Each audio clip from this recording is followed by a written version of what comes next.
What a difference just an hour makes! Rain, rain and rain has arrived here at the Principality for qualifying number 2 at the Monaco E-Prix. This is going to be a very interesting round. Let's cross over to our commentary team as we prepare for the session to get underway. 2 pole positions.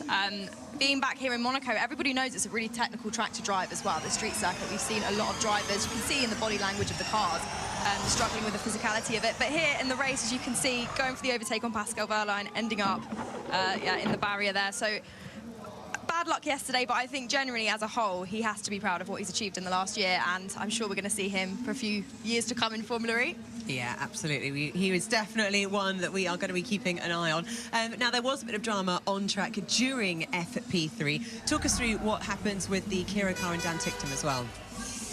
Yes, I think he had a bit of oversteer in the chicane before, and then we don't know what happened. He's obviously got this warning coming, well, multiple warnings, he said. I think he said 4 billion to his engineer when he went on the radio coming up, so we don't know if that was driver error, we don't know if it was a system failure, we don't have more information on that at the minute, but yeah, at one point he was saying that he wasn't sure if they'd be able to repair it in time to come out for qualifying, so hopefully they can. I think they should be able to. Brilliant, brilliant. Well, yesterday it did look like one driver, Nico Müller, was on target for a win, but his race took an unexpected turn. Karun Chanda caught up with him earlier.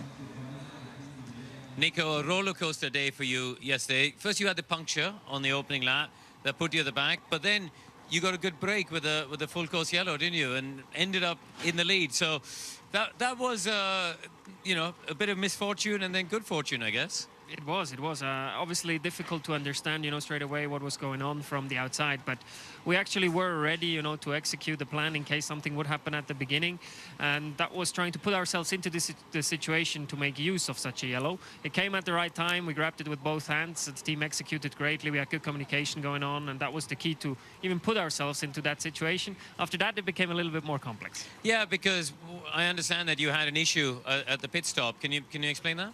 Yeah, everything was, you know, done correctly. The procedure was fine. The charger was plugged in as it should be. We stayed there for as much time as needed and stuff. But the actual energy didn't go into the battery. So the battery had not been charged as it should have been due to a charger failure. But the FIA has a backup for such a scenario, which is great. You know, they can virtually release the energy into the car. So that's basically the number you see on the TV screen. You know, I did have the percentage that I should have had. The problem was that, especially here in Monaco, it's a race where you're not only energy limited, but you actually use the full capacity of the battery, which we call state of charge, the SOC. So it was nice to virtually have the energy, but I was not going to make the end of the race because the actual charge itself physically didn't go in. And that's why you were leading by 14 seconds at one point when all the pit stops shook out. But I guess you had to slow down to just make it to the end of the race. Exactly. Even though I crossed the line with virtually nearly 4% of energy, my battery was actually empty, and that's why I was passed on the line also by it. I guess it's the second weekend we've had pit boost, so, you know, we had 21 cars doing the pit stop. You were the unfortunate one that had the issue. But you played the ultimate team game at the end with Jake and allowed him and the team to get a podium yesterday. Yeah, I think that was good. You know, good points haul for the team. Happy for them. They deserve it. Would have loved, obviously, you know, to execute our strategy to its fullest and grab the win because it was served on the silver platter. All right, listen, the heavens have opened now. I'm going to let you get to your engineer because I'm sure you got a lot to discuss. Cheers. Thanks. Cheers. Brilliant, thanks so much, Karun. I mean, he took it very well there, Nico Müller. I'm sure he wasn't feeling quite the same when he found out yesterday. I guess, you know, pit boost is a brand new technology. I remember when Formula E first started, there were so many teething problems with the technical sides of the car. Hopefully, though, it's just a one-off and not going to happen again, DC. Well, I think the fact it only happened to him would suggest it's just a one-off. And I think, of course, he's disappointed. He could have had a little bit more, but it was a strong weekend or a strong race for him. Yeah. And then the fact he's helped the team as well, it's all good stuff psychologically. So hopefully he'll be able to carry that into today. But that said, it's, you know, all bets are off when we've got this weather. Yeah, exactly. How do you think they're going to fare in the rain going into qualifying, Katie? It's exciting. I was just asking DC what it's like to drive here in the wet, and he said it's pretty consistent low grip everywhere. Yeah. So yeah, I think for a lot of the drivers also it's kind of a new tyre in the wet. They've not had that many races in the wet with this tyre. So yeah, I think as tracks go, this is one of the most nerve-wracking tracks to drive in the wet because there's just no runoff anywhere, really. Brilliant. We'll bring on all of the action. I'm glad we're watching and not in the car. Now, if you are new to qualifying, here is a reminder of what is going to go down. So the 22 drivers are split into 2 groups, Group A and Group B. They go out for 12 minutes each. The fastest 4 drivers from each group then go into the duels, a head-to-head knockout format where the fastest cars will move through to the semi-finals and then the final. If you win that duel, you will be taking pole position. It is time now to throw to our commentators as we go into qualifying with Tom Brooks and Karun Chandhok.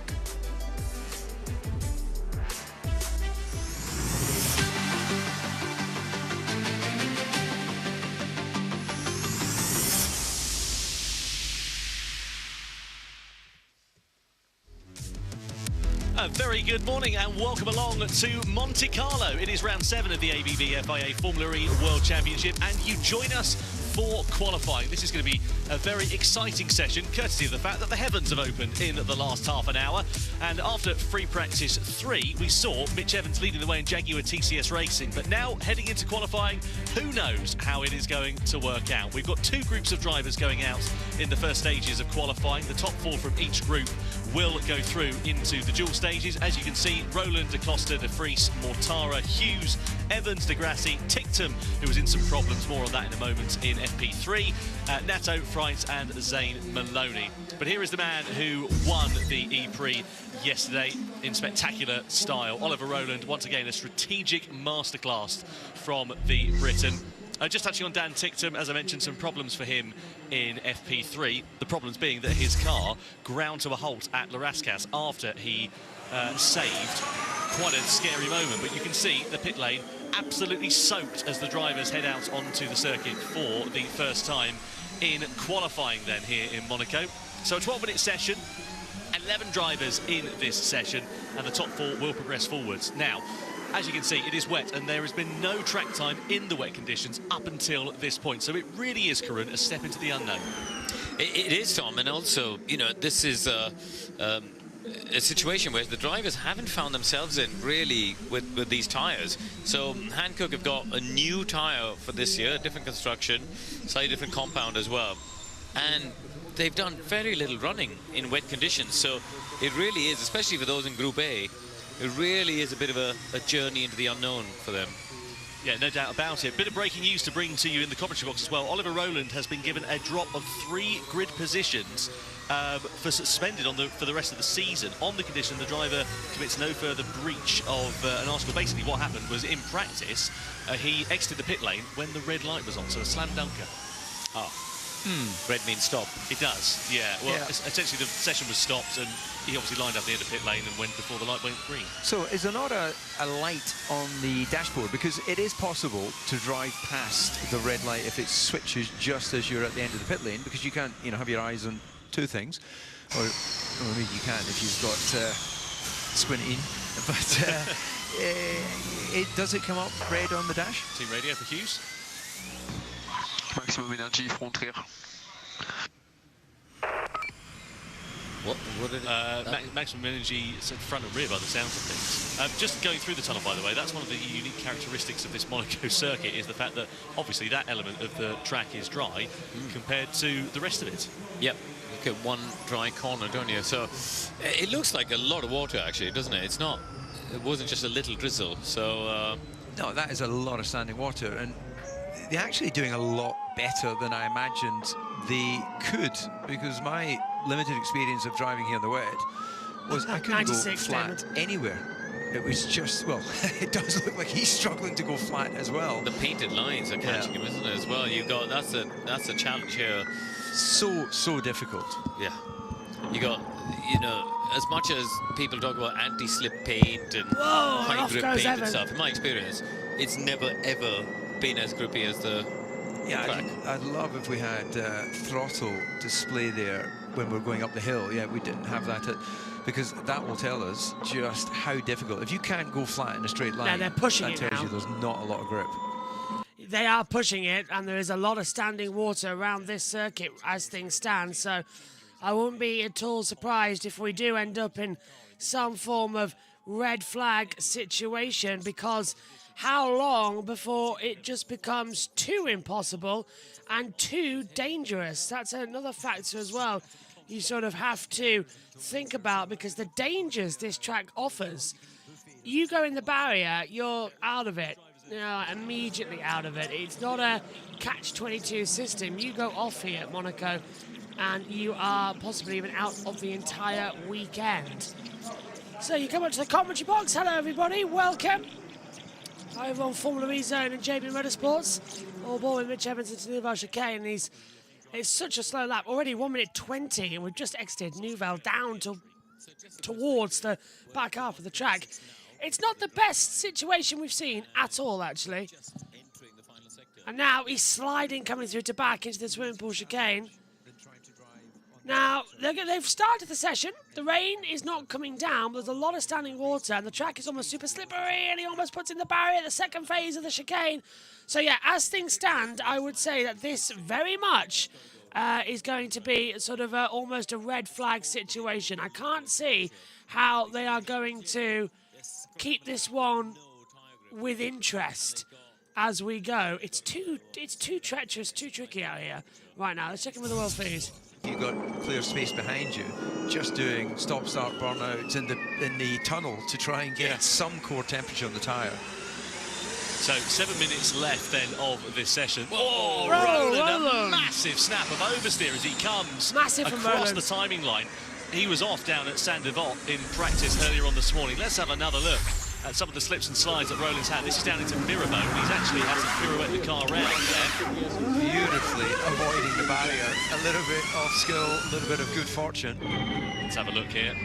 So going down, snatches what looks like the rear there. Yeah, spins it round beautifully.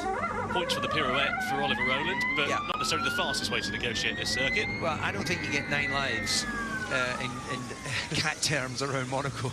You get maybe 2, and that's one of them gone. So he's got to be super careful to keep out the barriers. Oh, he slid wide there. Everyone's sliding wide there, aren't they? It's downhill going into the Fairmont hairpin, and he's trying the wet line, so that's not, you know, what he's doing there, driving around the outside of Poitiers. That's, I don't think, a mistake. I think he's trying to find the grip, and that is an old sort of karting technique, isn't it, where you go away from a conventional racing line and look for grip in places where cars haven't been dumping oil and rubber and stuff like that. So, yeah, I think he's experimenting, but that lap will not count now. So, Roland's now had 2 laps, which won't count, as we see. The Costa's doing what you suggested, David. Try to warm up your tyres in the tunnel when you can. They're listening to you. Yeah, they're just inducing understeer here, going lock to lock, isn't he? Look at that. There is just no grip. No, I'm surprised they won't abandon this session. I don't know how. They might at least do the group stages, but there's no way we can do duels in this weather. It's getting heavier now in the back sector. Obviously, 5 minutes left of this session. That's not a lot of time for the track conditions to improve. This is going to be, I think, an upset for some drivers. Possible opportunity for others. I'm thinking in particular of the lowly Yamaha apps. Maybe the experience of Lucas de Grassi will come right to the forefront here, and he could extract some of the performance from his car as Da Costa misses the apex by a fair old weight going into Saint-Devote.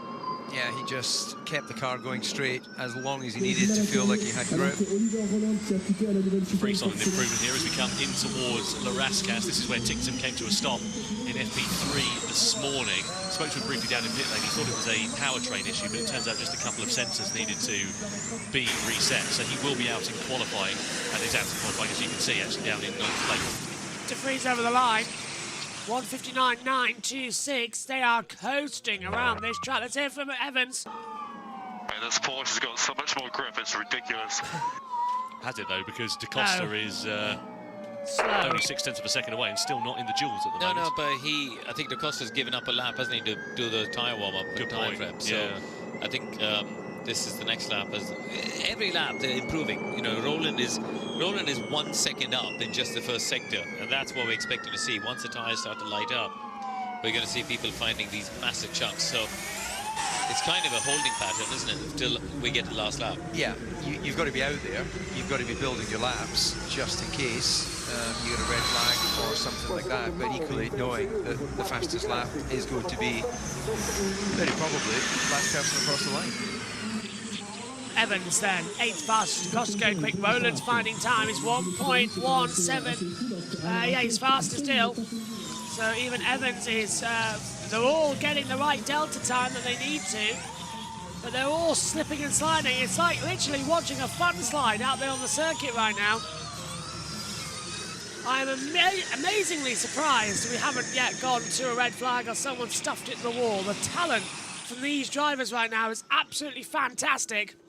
As DaCosta, 1.1 now, goes back on the deck, and he is faster on the boards.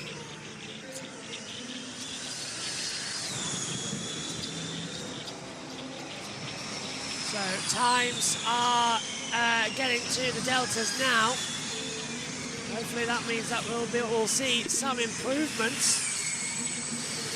Rowland, now Maloney and Degrassi. So yeah, just like was predicted, both of the Lolas improving. There's a bunch of people in the 58s and Hughes low 59. There's 5 cars who are pretty close. And Rowland's the one who's jumped clearly ahead of the pack. What about Dan Tickton then? I'm sure he's done a few races in the wet, having grown up in Britain. Comes to the timing line. Only 6th quickest so far for him. Lost 10 minutes of running in FP3 this morning. Yeah, another one in the 158. So yeah, a bit of time left on the table. Robin Freitas has just had a lap time deleted for track limits down at the Nouvelle chicane. He is a bit of a wet weather master, so let's see whether he can extract the performance from his car. As we look at the Lola Yamaha app machine of Zane Maloney, who currently sits 2nd quickest, just behind Oliver Rowland here. Top 4 drivers to go through into the duels, just to remind you. 24 hours ago, we saw Taylor Barnard taking pole position from Oliver Rowland. Mitch Evans was a bit of a way down the order on the grid because Jaguar had a difficult day at the office. He was 9th in round 6 on Saturday here. You can see he's fighting for control and for a place into the duels.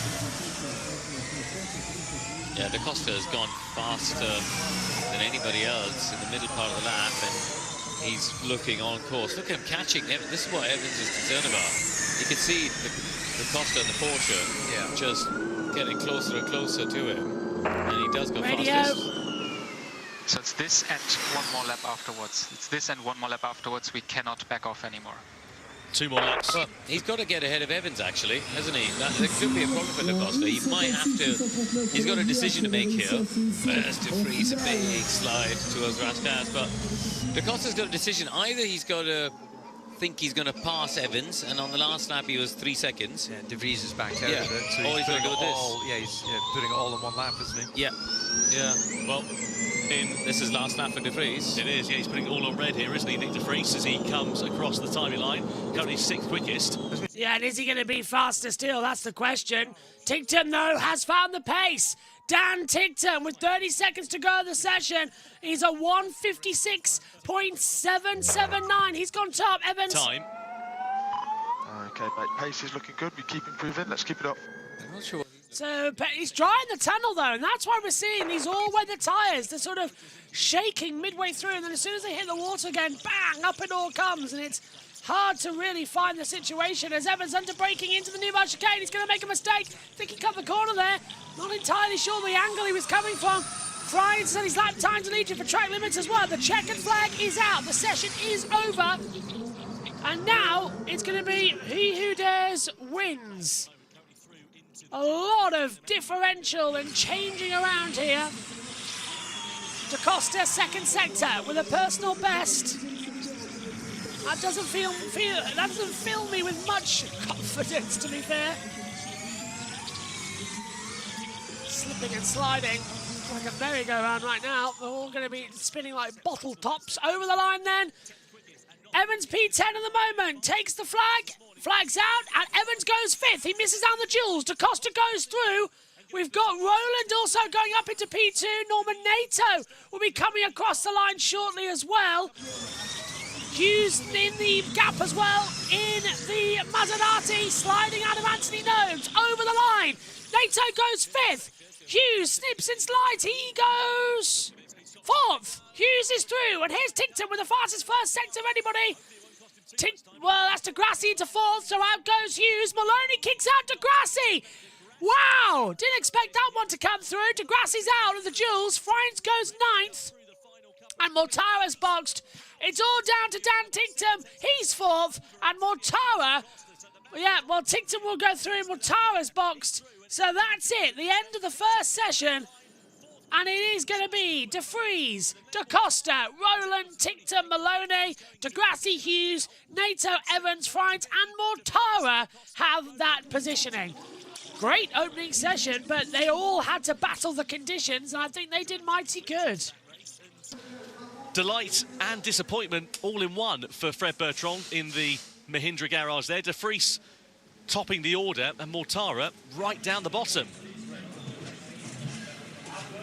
Da Costa just making it through there as well, in second, ahead of Rowland and Tinkton. So an exciting end to that session. Fright will be bitterly disappointed being down in 10th place for Envision. Yes, he will be. As ITV go to a break. Doesn't affect us, though. Let's head down to the media centre and get the latest news. I've got a box call. Let's listen in. Yeah, they'll want as much information as they possibly can on where they were, on pressures. There'll be an inevitable, you know, few percent of safety margin on your in-lap. You're not going to risk all. So you're not going to get perfect tyre temps.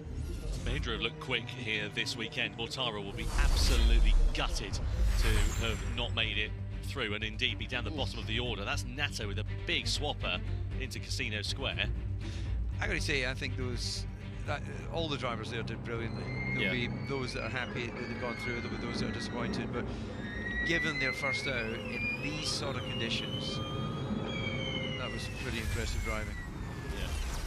So drivers then back into the pit lane at the end of the session. Looks like the rain has stopped, so conditions will be improving all the time. We got down to a 1:55 at the end of that one. Compare that to practice 3 pace in the dry this morning.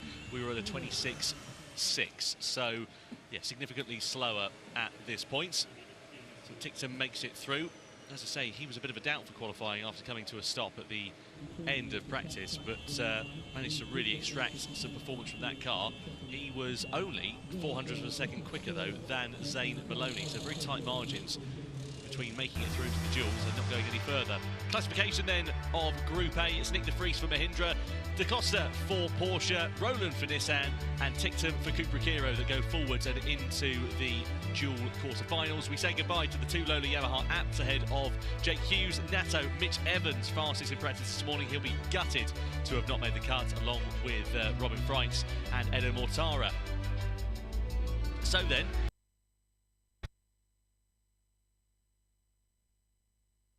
FIA garage with his helmet on, so that is the body language of a driver who does not want to be spoken to whatsoever. If I was any of these 4 cars have got through, I would try and keep the tyres on the car, because you get a heat soak coming through the brakes, don't you? But they're doing the opposite, they take them off, so what do I know?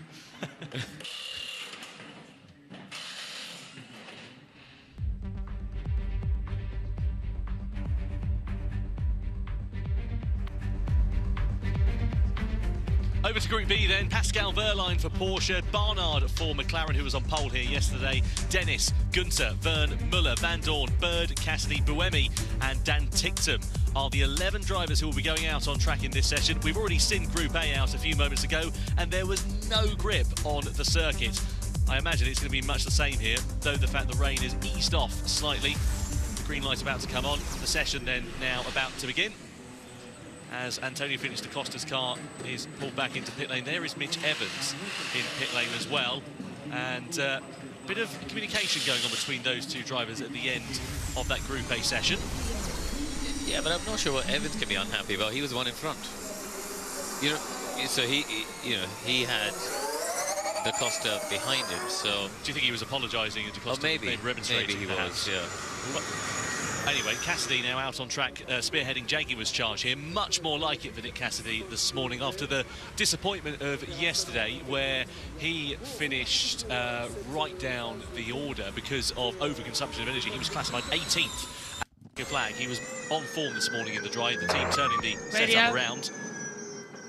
But as you know, there's been no rain right now, so we expect the fastest laps will come at the very end. So obviously, maximum learning at the start, but you know, risk doesn't need to be 100% until final lap.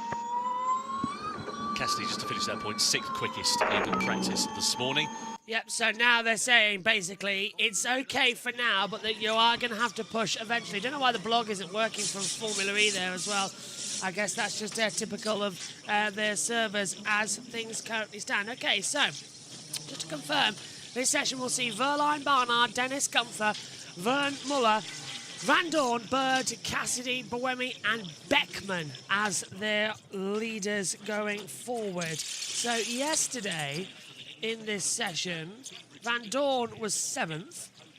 Bird went through in Group 1 but was 6th fastest as well. So there's a few differences, but 128.713 was the time for Group A yesterday. It was a 159 in the session we've just had. So there's not going to be too much move around on the schedule that we were anticipating, ever so sadly due to it. As Ollie Rowland comes in and says to Nissan, well, what was going on there? Well, you know, I was doing this, I was doing that, it wasn't really working out. And yeah, he's got every right to be just slightly annoyed as the cars get ready for their first build-up lap coming shortly as well. We'll wait and see. We'll wait and see, because his second last lap, I think, was... Because that would be a vital piece of information for them to tell us at the same time. Not only that is his lap time deleted, but what the impact that has on... Tinktum's had his lap time deleted for track limits. A step into the unknown for him here. Again, no wet running for any of these drivers. You can see in 2024, it was a happy weekend for him. 3rd on the grid, 2nd in the race, leading home Jaguar's only 1-2 finish here in Monte Carlo. The first ever finish over 1-2 for a team, actually, here. 12 months on, it has been challenging for both of them. Mitch Evans with a technical problem in the race. Nick Cassidy, we understand that there was a miscalculation and he was over-consuming because he was told, he had the wrong number of laps on his dashboard, essentially, so was running to the wrong targets, and that's why he had to back off so much at the end of the race. Yeah, I was talking to Mitch Evans this morning, actually, and he actually thought he was in that fight, wasn't he? He was in that group near the front, along with... Sorry, I thought Verline was heading for the barrier then. Carry on. Yeah, he was sort of in that fight in the top 5-6 group until the car stopped. Some sort of technical issue, as you say. So yeah, I think the performance was okay, wasn't it? It wasn't as far away as we've seen at some other races earlier this year. No, there was definitely some potential there for Mitch Evans. I think the team have really poured over some data. Probably got Tom Dillman back in the sim.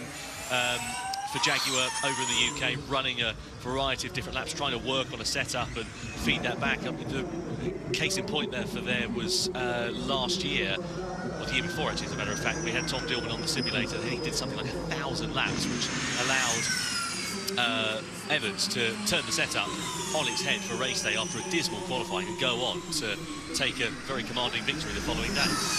Well, obviously it takes 10,000 hours, so 1,000 laps probably didn't take him that long, but it all adds up to the learnings for the team. One thing I'm surprised is that there isn't a more obvious dry line that started to appear, given that we haven't had any rain, and I know there's not all cars out in that first session, but you would imagine you get a lovely little power slide there across the line. Yeah, well, here's the lap times. We've got Cassidy on a 2-minute 2.092. Now, we were doing 1:55.385 on the previous run around, so it's still got to be ever so slightly improved as well. Vern over the line with Gunther. Vern's done a 2-minute 0.841. Big snap from Gunther over the line, and his 4th fastest time. But that's all changing as well. Joining us now in the commentary box with audio is Jack Pickering. Hello, Jack. How you doing, mate? Good morning. Yeah, I'm looking for. Yeah, this qualifying session's got all the hallmarkings of a great one here in the way around Monaco. The first session was really interesting to see how they just kept improving lap on lap, and that's what they have to do in these sort of conditions. They just have to just keep on going, because every single lap they do will be better than the last one. Yeah. 110%. And just want to say as well, congratulations on 1,000 subscribers for Formula E Zone. That's an amazing milestone achievement for you and Jack. Yeah, huge. Yeah, I'll be honest. I didn't find out until late last night because I didn't watch the race yesterday because I was at the football, and I had no signal whatsoever, and so I watched it late last night and then found out afterwards. But yeah, no, it's huge for FBZ. So yeah. Can't wait to see what happens next. As John O'Flynn reporting about how it's going to be time for a push lap. Now, Tictum has had his lap time deleted from the stewards as well, so that was lap 6. It shouldn't affect the group stages too much, but we're still waiting to see if Roland's lap time has been deleted for track limits as well. He did a 1:56.529 in the previous session, so we'll see if that will be changed. He was 1.144 seconds off from De Vries's time. Cassidy's gone top here, though, 1:57.542, but I think we're going to see a stunning lap time from Jean-Eric Verne as he comes into Anthony Noves. Fastest of all in the 2 sectors by considerable seconds as well. Verne over the line, and it's a 1:54.863, so he's 2.6 seconds faster than Jack. The track not improving that much. The rain has stopped, but it's the standing water in the buildings around this place. You've been here. It's sort of all just, even in the heat, it condenses in, so it's either like being in an oven or being in a fishbowl. Yeah, I think you've nailed it on the head there. Yeah, it is. It's because it's a street circuit. These kind of circuits do take a lot more time to sort of like clear up and everything. Obviously, we saw yesterday in Miami in Formula One that the track dried significantly quickly as Nico Muller goes off at Sandoval, does a quick QE and returns back to the racetrack. But this lap will not be quicker, so he'll back off. But yeah, in Miami, you've got the humidity to sort of help there. On the French Riviera, even though it's usually quite nice this time of year, yeah, and unfortunately, yeah, this downpour, yeah, just not really helping, and it was not too unexpected, the rain this morning, but we didn't expect it to come down to the velocity. It was only supposed to sprinkle, so having this come out of absolutely nowhere has not helped matters, and I'm just going to use... Well, to be fair, this has been cleaned and not by me. Let's go down to the pit lane there, John Saunders. The extremely, unbelievably talented musician, Jamie XX. Yeah, that's relevant. You're here now with us in Monaco, getting to see some wet Monaco qualifying. What are your thoughts? Exciting, yeah. Amazing. I mean, I was here yesterday as well, so to see the difference in the 2 days, it's really fun. I've been in the Nissan garage talking to the engineer. He's been like...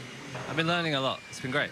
It is it's interesting, this championship, isn't it? Because it does have a lot of unique characteristics. Then you see it like a day like today, and it's just sort of next level. And the thing is, you're in the right garage because Oliver Rowland, he loves driving in the wet. Yeah. As you can see by his time so far. Yeah, amazing. And his little like donut thing he did just now, very impressive. So what did you take from yesterday? Was your first experience of Formula E yesterday? Yeah. I've done a lot of the Formula One races, and I came here really just because I was invited. I'm very grateful to have been invited and to learn about it. I'm totally into it now. I want to come all the time. Love to hear it. Well, hopefully have a good race later today. Yeah. Thanks very much. Thanks. Oh, great. Red flag! Red flag's come out. We've got a red flag somewhere. It's double yellow at turn 1, so someone's gone off at Saint-Devot. Who is down there? I think it's Sam Bird in the McLaren. He's the only one down there. There's the red flag as Buemi gets into it, but Peak, I think Bird's hit the wall. We're about to see it with Buemi. Oh, and that's going for Buemi because Buemi, the red flag came out at the wrong time. And yeah, Bird's hard into the wall down at Saint-Devot. And this is flashbacks to last year because obviously Bird crashed there last year and did his hand, and that was him done for the next few rounds.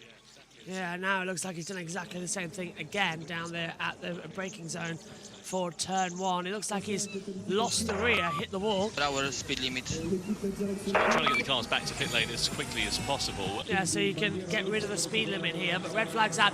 Looking at it, on board with Buemi, there was marks on the tyre bar on the inside, so I think he's coming to the braking zone with the rears.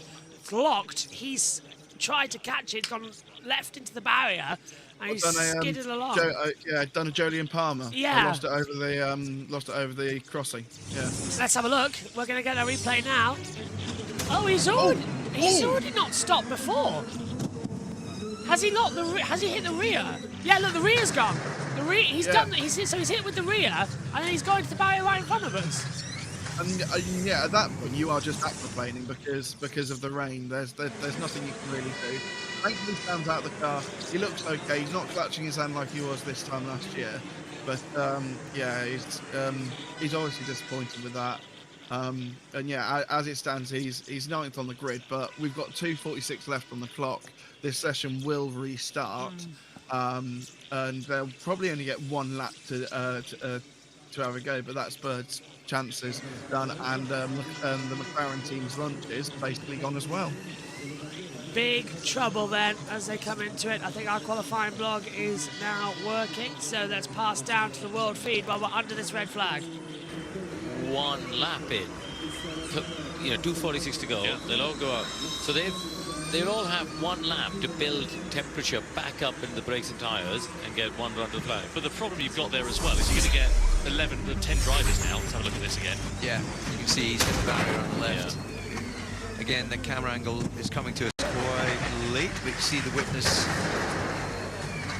Yeah. A bit of onboard would be good. Yeah, it'd be nice to see it from a bit further up on the start-finish straight. Yeah, he's definitely hit the barrier on the left there before going off.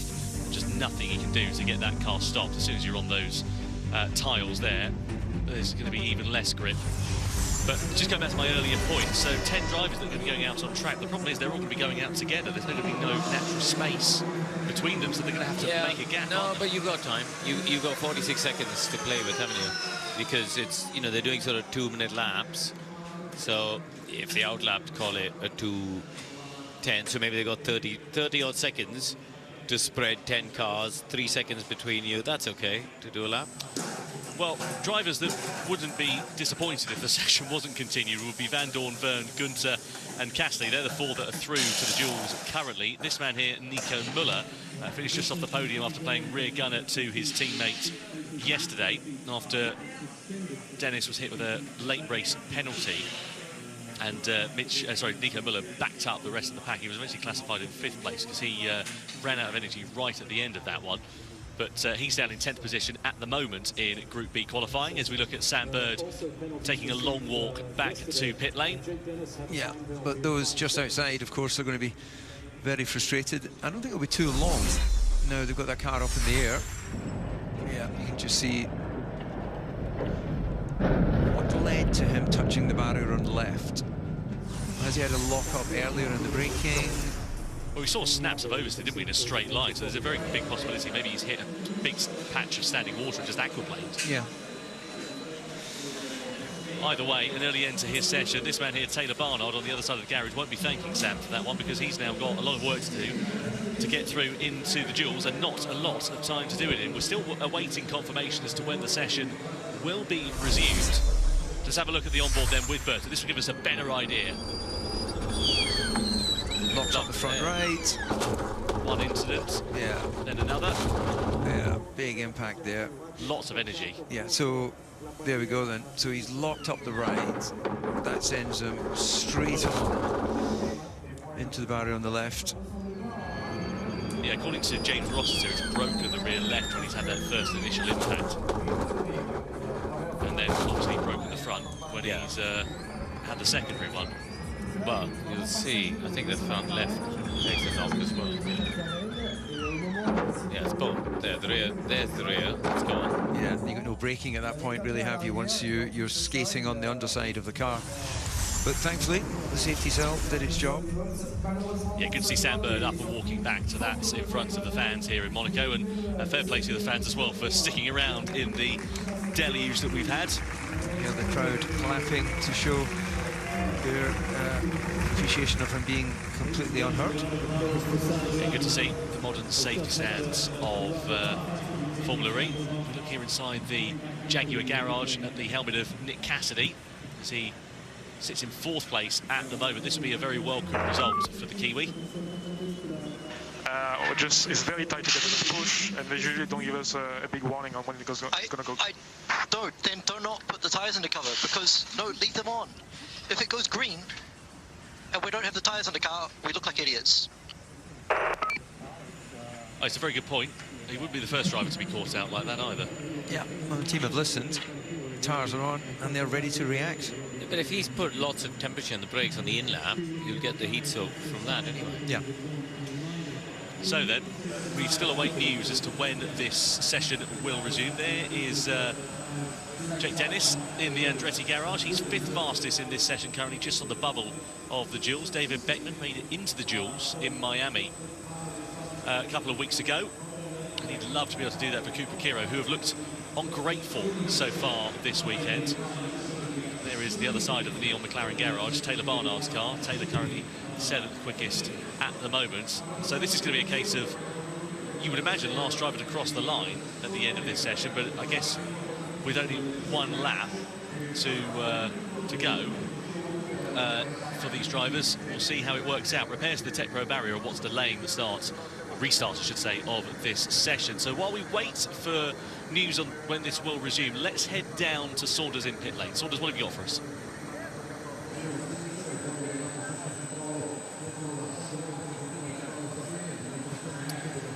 Ian, James, so we never like to see incidents like that, but first of all, Sam okay out of the car, everything like that? Yeah, so contrary to last year, when obviously we could see from the television shots that he'd hurt himself, no, he's straight on the radio, sounds like he's okay, so we'll get him assessed when he gets back here, but it looks okay at the moment. So talk us through the incident. Was it just the conditions playing how they are on this track, or was it something, a mistake? Or Yeah, it's incredibly tricky out there, so I think for all drivers, it looked like he clipped the barrier just coming down, and that obviously set him on the course for the Tech Pro on the other side. So, yeah, listen, very difficult conditions out there. Main thing, he's okay. We need to get the car back and assess what we can do now before the race. what's your radar saying in terms of how this might progress throughout the day? Are we going to see a wet race, do you think, by your estimations? This is a really good question. I mean, this morning we didn't see this coming. I think this has caught pretty much everybody out. You know, even after FP3, it wasn't clear that we were going to get into this situation. So, no, I think for the race itself, we don't expect any more rain, but that can change very quickly indeed. And you can hear by the crowd, it's fantastic to hear them applauding for Sam on his way back as well. Thanks, Ian. Perfect, thank you. Yeah, thanks, Sam. Thanks to Ian. So a slow-mo onboard, you can see he was fighting for control way before the initial impact. An initial lock-up sends him to the left-hand side of the barrier. I'm surprised he kept his hands on the wheel, though, for that first time. He's taken them off now. But considering his experience last year, he, you know, obviously the impact we've seen, not just him, but a number of drivers there. Look, bang. You know, not just Sam, but a number of drivers have had hand injuries when they've made impact. Surprised he didn't get his hands off the wheel, but good to know he's okay. Robert Price was also a victim to that, wasn't he? At the start of season 9, when we began Gen 3. Now in Gen 3 Evo, a few updates have come to the car.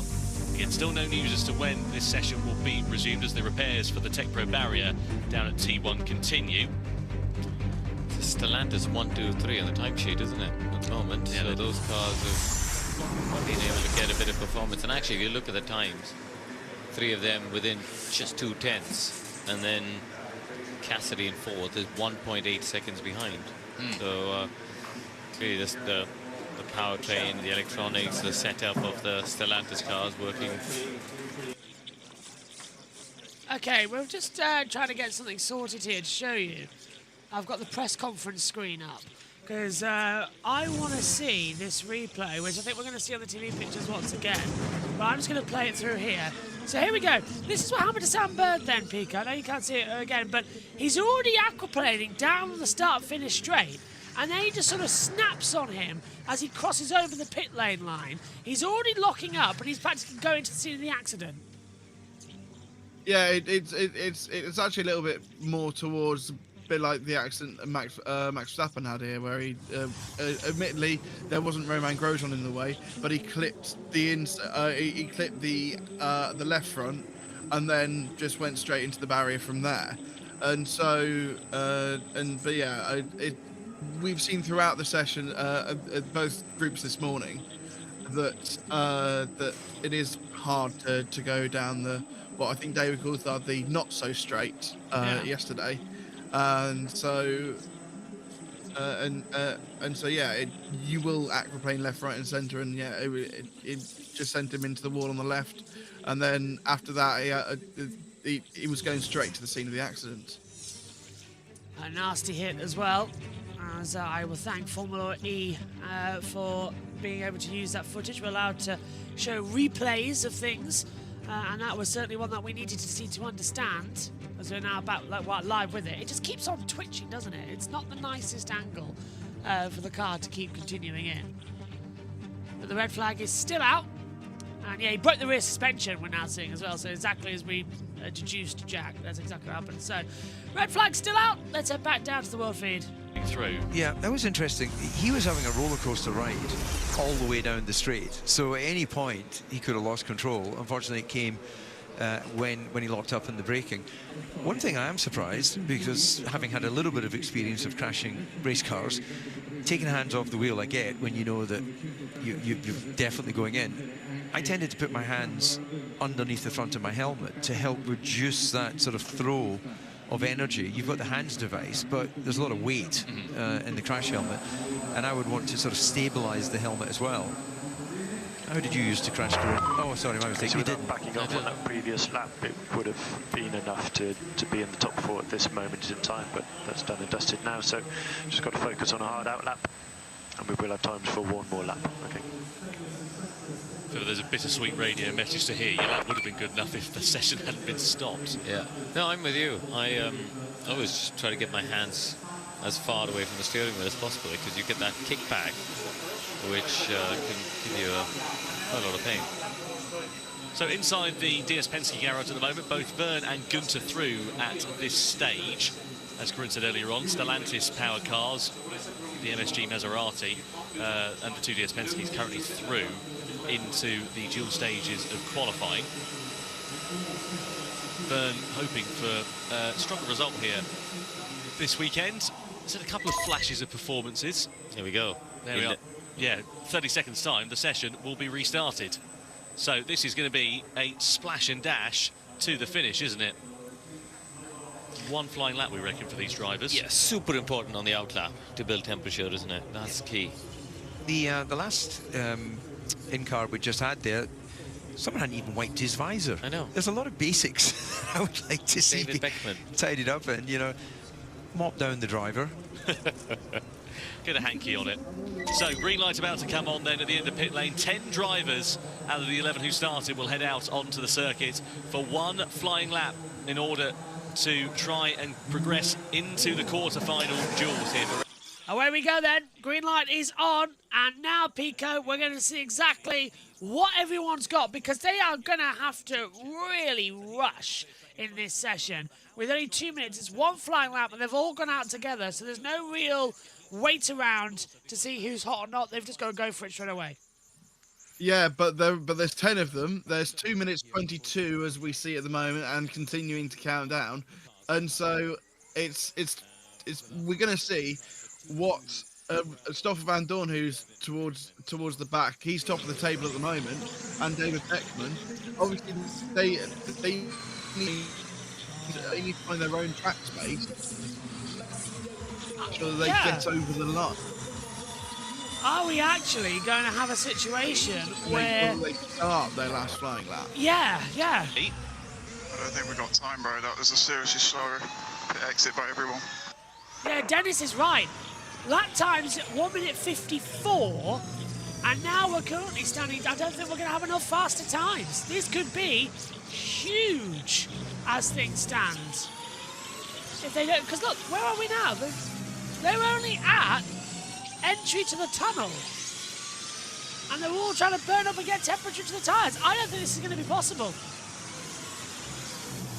I think half of them will get over the line and half of them won't. I think we might see the likes of Van Dorn and Beckman not be able to get a lap in, but the guys at the front, your Jaguars and your Porsches, they will get a lap time in. This is going to be very, very entertaining as the field now rush down towards to back.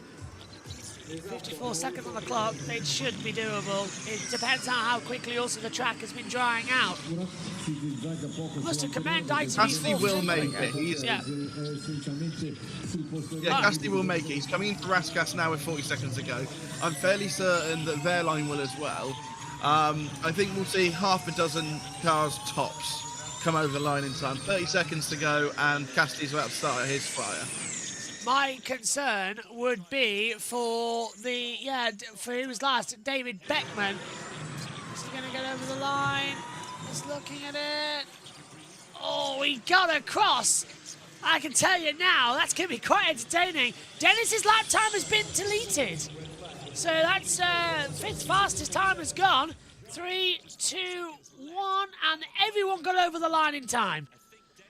So that was very, very close. Beckman literally crossed it, Jack, with a second to go. So everyone will get a lap time, but Cassidy's sliding around. It's win it or bin it, basically, here in Monaco. Roll the dice and just go for it. Yeah, we can see on the track map that Taylor Barnard's right up the chuff of Nico Muller, and because of the lack of track time, they haven't been able to prepare the cars in the way that they wanted to. But the thing is, the track conditions have improved significantly, which means that they're going to be able to improve the time, even though that they're not in the right window that they want to. 1:56.566. That's the cut-off time for the Jules. Van Dorn a 1:54.763. Let's see if that is going to be an improvement. The red sector time's coming through. It's 48.5. That's faster from Verline at the moment as well. In the Tag Heuer Porsche. Maserati with Van Dorn, though, sits at the top of the moment. Cassidy still 8 tenths up in that middle sector, as I keep saying. And Bird, well, we already knew this was going to happen, under investigation for causing the red flag. Now, that would usually be the drop of the fastest grid time. He's at 9th anyway, so that just means he'll start at the back if he actually starts. I think he'll start at the back regardless. Everyone's going to improve here. Yeah, that's true, actually, because we've got Muller and Beckman definitely on faster lap times according to the screen already. Is Debris on the entry into Raskas. First car coming across the line, Nick Cassidy. He's going to go to the top of the times regardless. He goes to the top of the times with a 1:53.8, I think that is. We're going to get Verline now. Verline goes faster, 1:53.7. Boemi goes faster, 1:52.4. The track's massive. Dennis third. Cassidy's already going to kick out. Out there goes Jev. Gunther. Muller doesn't make it. Neither does Barnard. Van Dorn does. Out goes Verline. Beckman goes 9th, and that's it. All done in a flurry. But it is Boemi who goes through 1:52.480. Vern, Van Dorn and Gunther. Jules cut off 1:53.690. Out goes Verline, Dennis, Cassidy, Barnard, Beckman, Muller and Bird. That's disastrous for the championship runs. Wow. We said that Taylor Barnard, he was right behind Nico Muller, and because there was so little time remaining, no one was able to prep the cars that the way that they wanted to. And then on top of that, I would not be surprised if David Beckman was right behind Stoffel Van Dorn trying to get over the line to make sure that he at least started a lap. Because as we saw, everyone improved there, and the only one who didn't go out was because he crashed. Sam Bird ended the session almost 5 seconds off the pace. So that's how big an improvement there was at the end of that session. Just a shocking time. Let's have Boemi go down to the world field. For us not to cross the line, that is an absolute disgrace. Absolute disgrace. Okay, so we're going to be last duel. Let's focus. We're P1 by a mile. Good man. He was angry, but he's through to the duel. Down to Do you the think he field. got confused about whether he started the lap or not? That seemed like an angry driver rather than a driver who should go, all right, team, let's just go and focus on whether we can get the pole. Bit of a strange radio message there, given that he was fastest by 7/10 of a second. But did he... It sounds like he didn't think he'd cross the line to do the lap, but... Well, he made it, either way, and he is through into the duels. So conditions definitely improving. We were down to a 1:52.5 there for Boemi. The rest... Freins, he'll be gutted because he didn't progress forwards. I wonder why Sam Bird's been called out for causing a red flag. I mean, it's an odd one, isn't it? It's an odd message to see. Yeah, it certainly is. So, Freins, by the way, in reference to that was, of course, in Group A a few moments ago. His teammate Boemi on the other side of the garage has made it through. So, quarterfinal duels will start at 11:32 local time. So, where are we now? 11:27. So, yeah, 5 minutes to go, and then we'll get the quarterfinal duels underway. So, it's going to be a much quicker procedure for this one. So, we'll guide you through who is going to be going head-to-head against one another. As we sit looking at Boemi, some more team radio. What a non-competitive. Those guys doing it on purpose to slow us down, for us not to cross the line. So that's what it was all about. Makes That's why I sense. was concerned about it, because it was the final corner. I wondered if there would be a bit of gamesmanship going on. Some drivers backing the pack up so that they could cross the line and disadvantage their competitor. But thankfully, they just made it through. You look quite stressed there. You were flapping a bit. I was a bit stressed, yeah. I was wondering, it was quite tight and quite close. But thankfully, they all managed to do it. And the upshot is that Buemi was the driver who improved most of all. He made 1.8 seconds on that one and only flying lap. There's no substitute for experience. Buemi will be going through into the quarter-final duels, and that's indeed his first duel appearance of season 11 in Formula E. So that'll be a very welcome return to that for him. As we see the preparations now beginning for those dual stages of qualifying.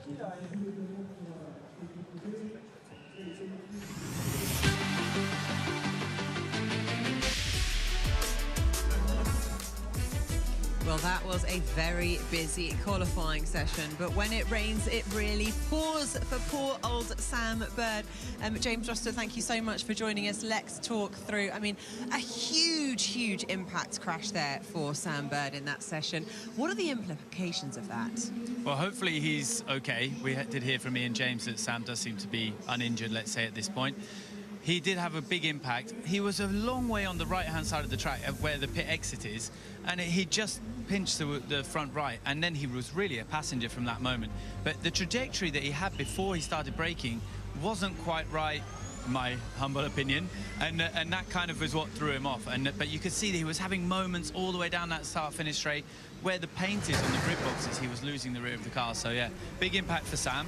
Hopefully the guys can fix it and have him out there for the race. Yeah, also some big names, Verline, Dennis, Barnard not making it through to the duels. Quite unexpected, Katie. Yeah, I think obviously their strategy would have been massively compromised by the red flag. We were having a debate whether the drying track was going to be more beneficial than the fact that they'd lost so much tyre temperature. So I think, yeah, that was a tough session, and I don't think any of them obviously had anticipated that. So it's a shame, because I think they probably would have shown a lot more pace if they'd have had a proper session. Yeah, well, if we look at what happened in Group A, one driver who was on top form, the pace there that we saw, Nick de Vries in that Mahindra, was phenomenal, James. Yeah, they've done a fantastic job. I mean, I know they've made some big updates to their software over the last couple of weeks, and it seems to be paying dividends. The lap that he delivered, I mean, he's full of confidence from yesterday, getting on the podium. The team seemed to just be carrying that momentum from yesterday into today, even with the tricky conditions and first time out here in the wet. Although polar opposites, because of course his teammate, Eduardo Mortara, right down the bottom of the order. Yeah, I think that was bittersweet for them, obviously, in the garage. They didn't look too pleased with that, obviously. But, yeah, I think Group A had it really tough today, especially the first few laps.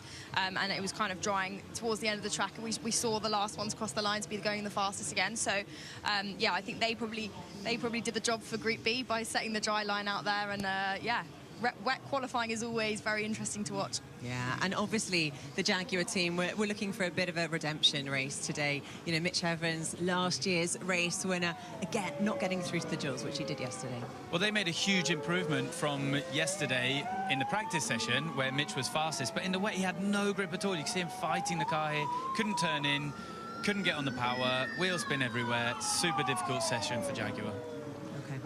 Well, let's find out how this is all going to go down in the duels. We do it for a second time here on the streets of Monaco. We are kicking off with Oliver Rowland against Antonio Felix da Costa.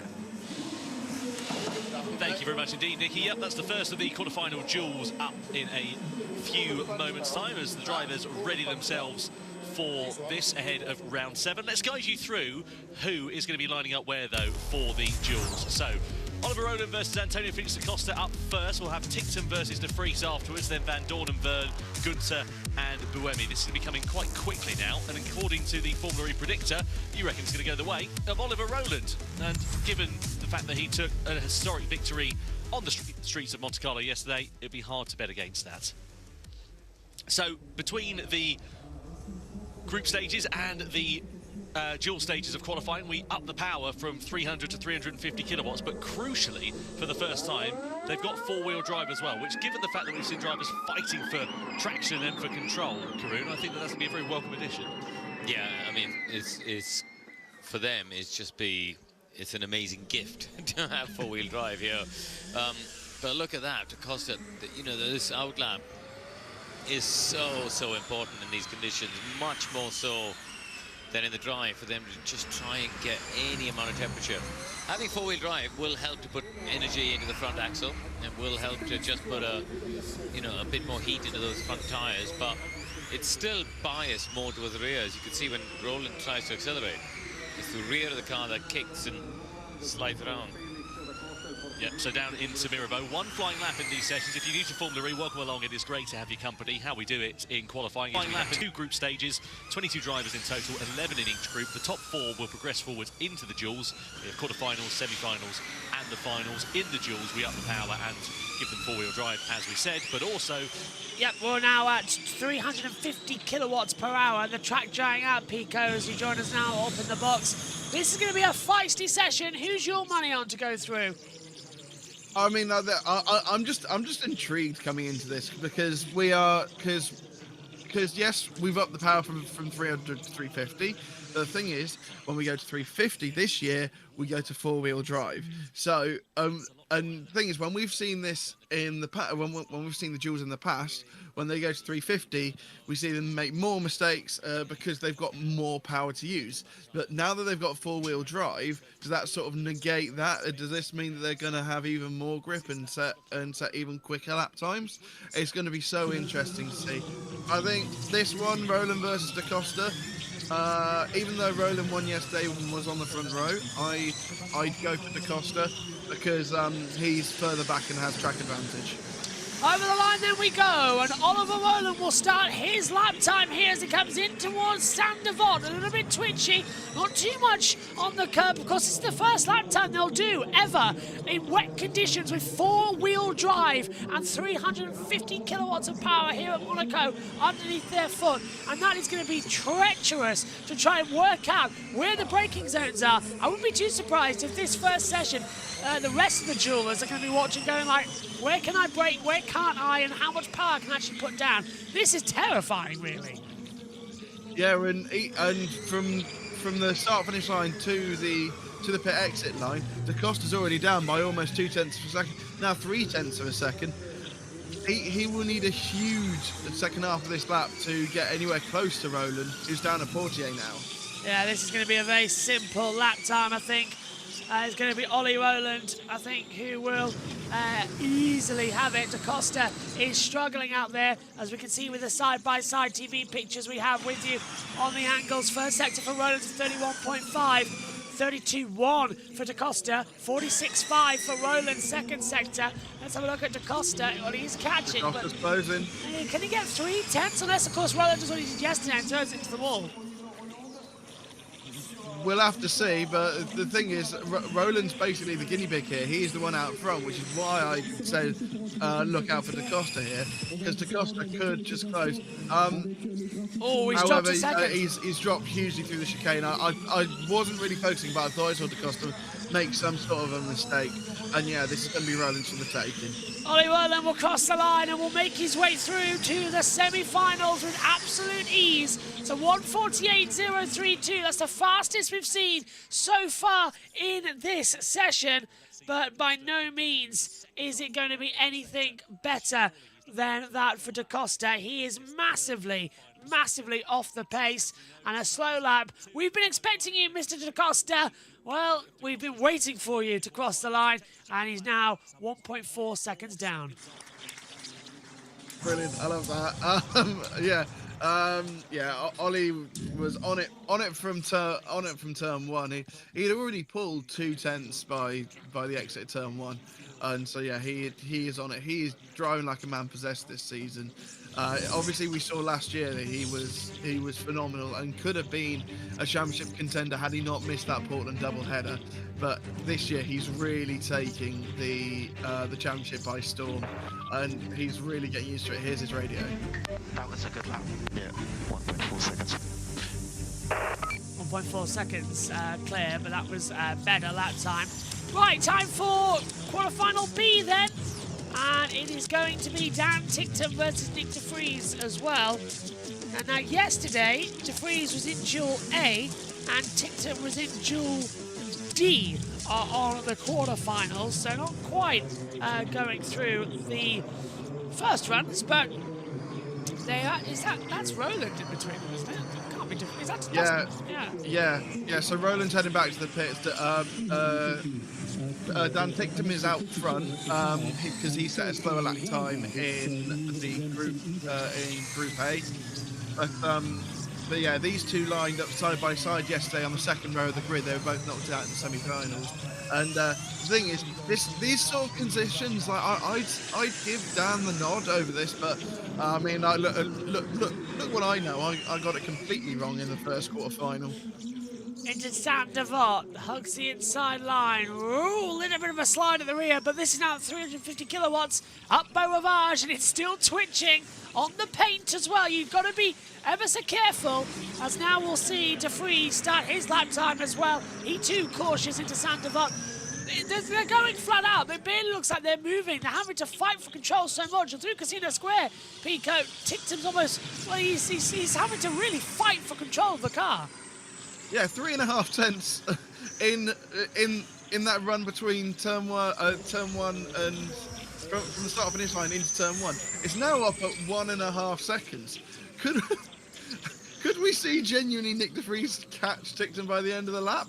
It's now 1.5 seconds. This is absolutely insane from Nick De Vries. They're in the same. I've never seen this before, but they're in the same area of the track now. As De Vries slowly comes in towards Portier. He's very slow to Portier, but I think... Oh, Tictum's made a mistake! He's locked up a Neuville, and that's the lap gone. De Vries goes through automatically, regardless what Tictum does now. He's made a mistake under braking down in the Neuville chicane. What a joke. Unboxing. Well, you can't do that, Dan. You've got to complete the lap. You've got to complete the lap. Interestingly, because he got the chicane, there's now 4,000s between them. But yeah. He has to complete the lap time, and I think they've reminded him of that fact, because regardless of what happens anywhere else, you have to complete the lap. It's part of the rules. So Tictum over the line. De Vries takes it. Are you ready for this?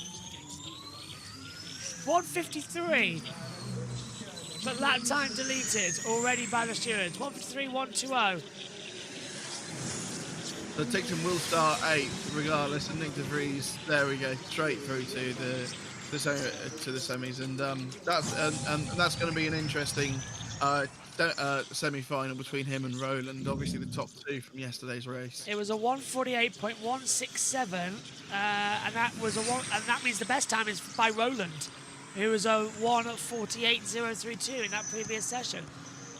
Well, anticlimactic that one, but De Vries had the advantage. Let's hear from his radio and prepare, I think, to head down to the world feed. Which will affect the track conditions if it increases in intensity especially.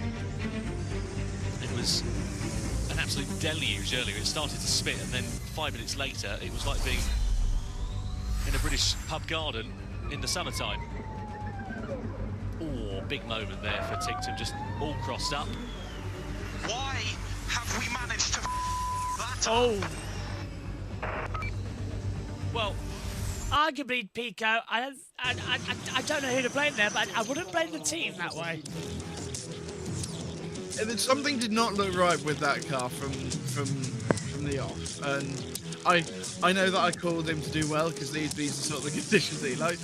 Clearly, I'm 0 for 2 at the moment, which is all for, as Van Dorn lights it up as he comes into Raskas to start the lap. But yeah, clearly, like, Dan had a problem in practice. Maybe they fixed the car and it's not right. We saw Jake Dennis a couple of years ago go from one day to the other. He won on day 1 in Diriyah a couple of years ago, then was nowhere in day 2. Maybe it's just another case of that. Into Saint Devot then for Stoffel Van Dorn as he starts his run up Beauvage. The spray getting less and less. I'd say now we're going to see the speeds really increase. And Van Dorn actually looks like the first driver, Pico, is actually attacking the circuit. Jeff looks like he's still twitchy coming down the start straight. Van Dorn looks on it. I will say though, Van Dorn gave turn 1 a very wide berth, so we'll have to see what it's like for Jev as well. Jev, fairly wide berth as well, but yeah, Van Dorn has the advantage after turn 1 of 31 thousandths of a second. Let's see what the lap time is. As Tickton confirmed, he has his lap time deleted by the shooter. He'll start this race from 8th on the grid. He started 3rd yesterday in the main race. First sector for Van Dorn is a 32.273. Vern is up. It's a 31.377. He's 8 tenths faster already. Well, this is certainly a more entertaining qualifying segment. We've got no idea what the strategies are going to be. Do you go slow or do you go fast? Look at Jev. He's absolutely flying in these sectors. Yeah, Van Dorn through the chicane. I'm not sure whether it's just he's being a little bit too tentative. He has closed a little bit, so Vern didn't have a great run into through the Grand Hotel hairpin into Portier. But yeah, he comes out of the tunnel now and will break down into the chicane. He's still got an advantage of half a second. So through we go. Just it all twitching nicely. Jev 0.631 up at the moment. That could be a bit different. Here we go then for Stoffel Van Dorn. Into the last corner. Yeah, Van Dorn's not going to do it, is he? Way off. It would require Jev to make a mistake at this point, and he's come through the swimming pool chicane. We should get an update somewhere around here, and yeah, and it's still 8 tenths of a second as he comes into Anthony Nogues, the final corner, and unless he completely messes up the run to the line, this will be victory for Jev in quarterfinal 3. And it is victorious for Jean-Eric Vern. He'll go through. Amazingly, that's our closest duel, I think. That was only 7 tenths of a second between them. Surprisingly, yes, it was actually. You're right. So that's just ridiculous. It's absolutely ridiculous what we're experiencing here. There's no consortium of the laptops just don't work. Yeah, Formula E sort of prides itself on being a very close racing series, and we see practice sessions separated by sometimes even as little as like 5 or 6 tenths of a second. Today, we're not even getting 2 drivers within 2 tenths of a second. This is a little bit of a run. Oh, that was Vern. Would that be deemed as cutting the track? I'd say that's fine. Oh, and he touched the wall. Whoa! Vern hit the wall exit to back and was still faster. Well, we did see like the time sort of drop a little bit. Here's his radio. And then I need some traction feedback, please. Give me some traction feedback. That's a wonderful kiss. No, it's a stop line. No, it's okay. Okay. Well, we did see the time sort of come down a little bit because it was sort of 9 tenths of a second when they came in stage 3, and it was only 7 tenths by the end. But to still hit the wall that hard and only lose 2 tenths of a second is staggering. I think that's the first time I've ever seen Jay Penske's eyes. He's always got those sunglasses on, the Ray-Ban. Yeah. Right, quarterfinal 4. We got Max Gunter, who's just started his lap now. Sebastian Buemi's a little bit further behind, but Sebastian Buemi absolutely flying in the group. But admittedly, this was the session where they only had 1 lap to sort of sort it out. But the thing is, Max Gunter, he is very good when it comes to qualifying as well. Former winner here, of course, in Monaco is Sebastian Buemi as he rides up through Beau Rivage into Massenet. And he looks like the front just won't turn in. That's a really strange angle that we're having to see him try and deal with. Comes his first sector, 31.720. Buemi is a 31.9. So this so far is the closest, but he's fighting for control. The front does not want to turn on that Envision. And he's even struggling down in the hairpin. That's lost him a heap of time. Well, we'll have to see how Gunther's doing at the moment. He seems to be all right. He's out of the other side of the tunnel into the chicane, and Buemi with the loss of the rear at the Grand Hotel hairpin, he only lost about 0.08 of a second there. So this is still sort of all to play for compared to the other duels that we've seen in the quarters. Oh, and there we go. He's overshot. Gunther's cut the corner of the swimming pool, and that lap time surely will be deleted. Remy cut the corner. Gunther will win. Oh, Gunther did it as well. If that's the case, Gunther's done it too. You were watching Buemi's on board. I was watching Gunther. Gunther cut the corner in the swimming pool, and did Buemi cut the corner as well? They've both done it at the same time. Buemi cut the corner at the main chicane exit tunnel. And well, Gunther's cut the corner of the swimming pool. Well, this is going to be interesting now. Gunther's done a 148.689, and Buemi's lap time's already been deleted by the stewards. Well, okay. And now, yeah, even the World Feeder saying, Jack, both of them have cut the course. Oh, okay. So this is interesting. This is something that we have seen before, back in Hyderabad in Season 9, where they had that awkward chicane down at turn 1. And yeah. I can't remember who it was, who the duel was between, but both lap times got deleted for cutting the chicane. And then Vern went solo in the semi-finals and bagged an automatic place to the finals. If you take a quick look at my screen share, you'll see it. So he goes off the track at the swimming pool and just goes wide. JB. Yes, hello, JT. It'll be in... Yeah. Hello. There's only one way to decide this, and that is rock, paper, scissors. I think Gunther might just be allowed to keep. I'm not sure. I'm not sure, but that was nowhere near as marginal as Seb Buemi's cutting of the chicane. It wasn't a Dan Ticktum cut, but it was missed the apex and rejoin the chicane afterwards. Still don't know when I go full screen on Discord screen share that it goes minimized. I don't know why. Okay, let's head down to the World Feed then, and we'll see what happens. Oh, this was Buemi cutting the chicane. I'm with you now. Remember, it was Bordet. It was. Okay, Seb, so he was 0.6 quicker than us, but there's a potential that he did track limits. So I'll let you know. Yeah, but so did you. Yeah, and if we're doing a track limit comparison, Buemi is more guilty. It's a bit more clear cut. Well, at least we've got the other semi-final first, so they've got a couple of minutes to work out if they delete both. Some news coming to the commentary box, courtesy of Saunders in pit lane.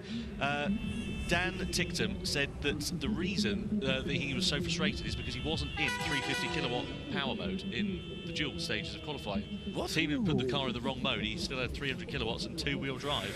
Oh dear. So that's not ideal at all there for Dan Ticktum, and that's why he was so frustrated with the team on the radio. Yeah, look, that's assuming that's a finger trouble rather than an actual technical issue.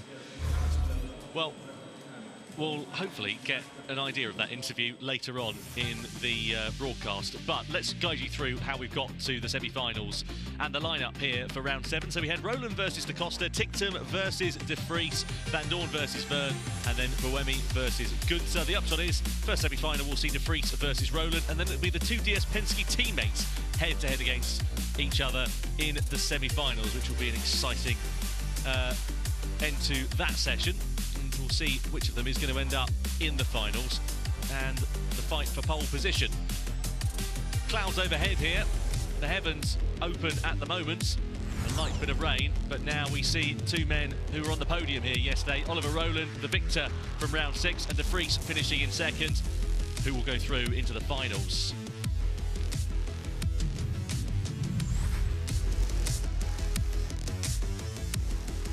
So semi-final 1 then, Oliver Rowland versus Nick De Vries, Nissan versus Mahindra.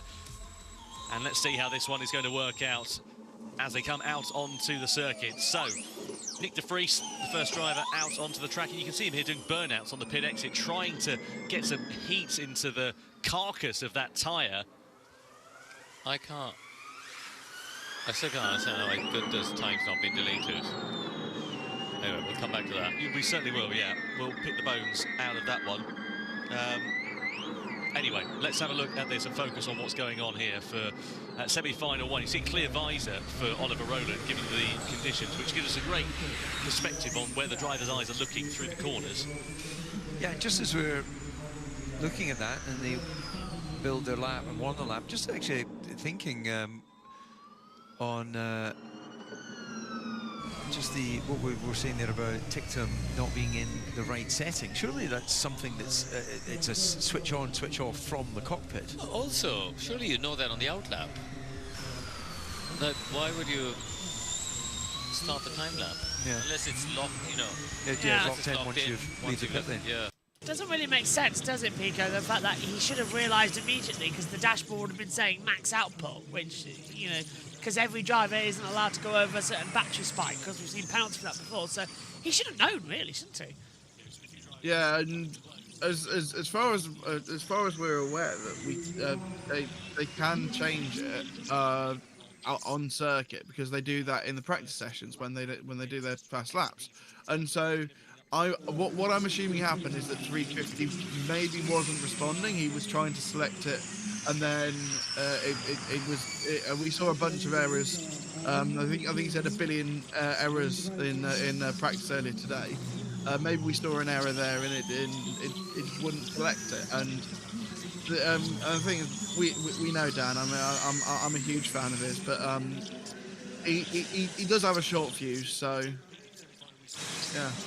Here we go then. De Vries starts his lap time with Roland for semi-final. Number 1, he's gone straight on! He's gone straight on! De Vries has gone straight on! And that has lost him his lap time! And where's Roland? Where's Roland? Roland's done it too! It's off as well! They've both done it! They're still on! Well, I'm all for fairness, but did Oliver Roland really have to do a symphony spin so that now that they're matching times? He's still up by 1.3 seconds. Wow! Roland went straight as He did the same, yeah, keep going. Yeah, go for it, because Roland did exactly the same thing. Well, this is bizarre. So De Vries locks up, goes straight on Sandevort, pirouettes it around, and then Roland does exactly the same thing. And they're both together at the same part of the track. Roland is up by 2.5 seconds though, so it would not surprise me if De Vries sort of backed off, because automatically backed off because he thought that was his run done, only for Ollie Roland about 10 seconds behind him to do the exact same thing and run off as Sandevort. And so De Vries is now catching, but I think it's the writing's already on the wall, and this will be Roland into the final. So basically, we've added a loop down at Sandevort for 10 out of 10 donut skills, and now they've both done the same thing, exactly identical, and it's a race to see who can get it through. Roland's 2 seconds up. De Vries should have pushed. He shouldn't have stopped. It's exactly what I was about to say about Tictum, because he completes his lap, which means he actually starts 7th on the grid, not 8th, because Buemi had his lap time deleted before it was completed. So over the line we come then, in the strangest qualifying you'll see, and it's going to be De Vries with a 158.4, and Roland comes across with a 155.897, and both of them get 10 out of 10 for style points. That was bizarre. That was one of the most intriguing duels I've ever seen for all reasons, really. Tommaso Volpe, he doesn't know how to react in the Nissan garage. You make a mistake. It's a spin and win for Ollie Roland. You'll never see that again in a month of Sundays. That was... Well, Formula E, anything can happen, and there you go. I'll try and get a replay of that for later on in the broadcast, and we can show you, because, well, I think Giovanna and Ed Hunter are going to be clipping that to upload to the Formula E socials. Right, here we go again then. This is De Vries. So he's locked up, and he was on early, exactly the same as Birdie. Look, he didn't actually hit the wall there. Loops around. I think Roland had a little bit of a quicker spin. Yeah. So we see there that the Mahindra almost goes into the wall where Bird went into it about half an hour ago. Spins it out, and he does a very good job of spinning it back out again. But I think it's because of where he entered, and then we'll pan back to Ollie Roland. Cameraman was like, who's what? already there. This is on board with Ollie Roland. Here's his radio.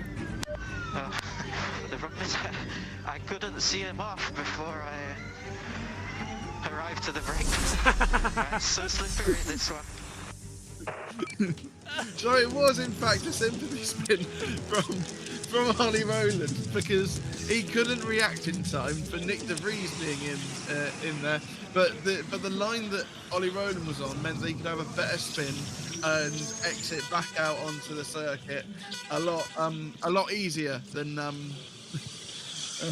lot easier than Nick De Vries. Anyway, semi-final 2, and it's a battle of the DS Penske's. Gunther, both of them have made it through this time. Gunther's first sector is a 32.779. Here comes Jean-Eric Verne now up towards the top, and it started raining again. Actually, there's a few little bits of rain that are coming down on the camera lens from raindrops, and that's not coming from the spray on the circuit. Jeb's up by 2/10 already, but Gunther's got a little bit more control.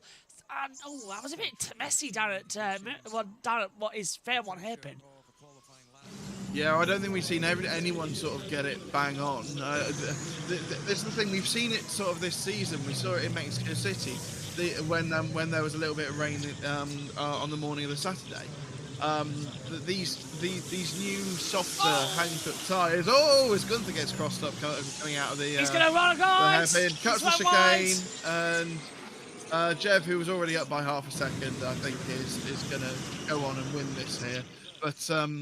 But yeah, we've seen these newer Hankook tyres that are a little softer compound. And Jeb's missed it too. No, he doesn't. Jeb's missed it too. Thing. Well, that's both of them having their lap time deleted then, which means pole position has gone to the man who spun and won. Oliver Rowland has pole position in Monaco. Wow. What is going on in qualifying? That is the strangest qualifying you will ever see in your life. This is... Now, Verne's been given the win. This is remarkable. Now, they've both completed the lap now. Verne will be given the win, but both of them, I believe, should be deleted for... track limits. For track limits. They have been, yeah. And look, it's starting to rain heavier, Pico. That's why the conditions have changed. It's raining heavy in Saint-Navarre. Well, what do we do now? We've both lap times got deleted, but Verne has crossed the line faster. He's got the fastest sector times. Do we go on that and put him in the final? No, as far as I'm aware, based on what we saw in Hyderabad a couple of years ago, Rowland goes out by himself and does a little... He can go around at 50 miles an hour if he really wants to. He can obey the actual speed limits of Monaco. Stop at red lights and everything. Yeah, and I've just seen someone put in the Formula E Discord. Is this what happens now? Do we just get a Rowland it's over. Celebratory pole lap? And yes, we do. Qualifying session is over. They're not even going to run the final. They're not going to run it. Oliver Rowland has pole position here in Monaco. Second yesterday, and he spun and won today with pole. That's it. Here's race director. Confirmation that qualifying has concluded. Attention everyone, this is race control speaking. We are cancelling the final duel. Mr. Oliver Rowland is the pole sitter. Thank you very much. There you go. Confirmation from the headmaster. It is over. Ollie Rowland has pole. How do we settle second, third, and fourth then? If they're all... Oh, God. I think... Maybe JT's idea of rock, paper, scissors isn't such a bad idea. I think realistically, they'll go to quarter-final times, but yeah. De Vries starts second, then surely. If he had the fastest, quarter-final time, then yes, I believe he does. But yeah, so JT, what's basically happened is that in the semi-finals, Oliver Rowland was Oliver Rowland won the first semi-final, and then in the second semi-final, both DS Penske's cut the corner, which means both their lap times got deleted, which would mean that the final would be Rowland against a Ghost, and so they've just cancelled the final and awarded the pole to Rowland because he would already be on pole. I think De Vries has second place. Because So, he's but- completed a time. 158.459. Yes. 459. Go on. Yeah. Time to message Grid Network. Pick a winner. Roland Race 2. Again. Pick a pole is more likely. Okay, so from what I understand, because De Vries did a 158.459 on the qualifying chart here, but Roland did complete his time, but De Vries didn't get it deleted. So De Vries will be second. is second on the grid, and then row 2 will be Vern and Gunther, because Vern won it in commas. Okay. On I'm sectors. fine with that. Yeah. So then it'll be Vern Gunther. That's, I think, how it's running. But they've got no idea. Yeah, we will wait for official confirmation, but as we believe that's what we believe that's what the 4 will be. It's an unprecedented scenario. 7th and 8th are going to be really interesting, because you put Ticktum 7th with the Boemi 8th, because Ticktum completed his lap but hadn't fully disqualified. It would be based on group times. Well, that means Boemi starts 7th with Ticktum 8th, because Boemi topped the times 152.480 in Group B, and Ticktum was 4th, 156.779. Don't quote me, but that's how I believe it's being done. So at least we're finishing on time. We had a 30-minute red flag, and we're still finishing on time. Right, let's head down to the world feed then and see what their mess is making of it. Right, sure. Yeah. Well, I mean, but then they didn't. This is where I'm confused. Is they've picked a few bits and not some others. So the grid will be Roland, De Vries, Gunther, Vern, as we understand it. That'll be your top 4, the front 2 rows. Thankfully, the rest of it is a little bit easier to pick out between Van Dorn, De Costa, Boemi, etc., because the rain wasn't quite as heavy, but the conditions certainly caught out the drivers. Switching on the tyres in conditions such as this has always proven to be quite challenging, and, well, the changing conditions, especially at the end of that qualifying session, catching out pretty much every driver.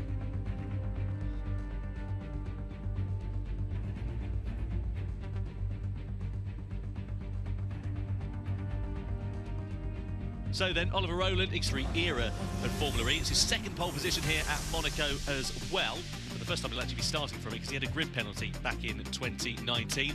But let's guide you through those duels and see how he got here. You can see that Rowland made it through to the semis, likewise De Vries, Vern and Van Dorn, and then Gunther, Vern rather, and Gunther made it through into the semis. And then, of course, the semis was a bit of a whitewash. None of the DS Penske's managed to set a lap time, courtesy of track limits and the changing conditions. The upshot is, Rowland is the de facto pole position man from Nick De Vries, who will line up alongside him on the front row. Gunther will line up third on the grid ahead of his teammate, Jean-Eric Vern. So an all DS Penske second row of the grid for the E-Prix this afternoon.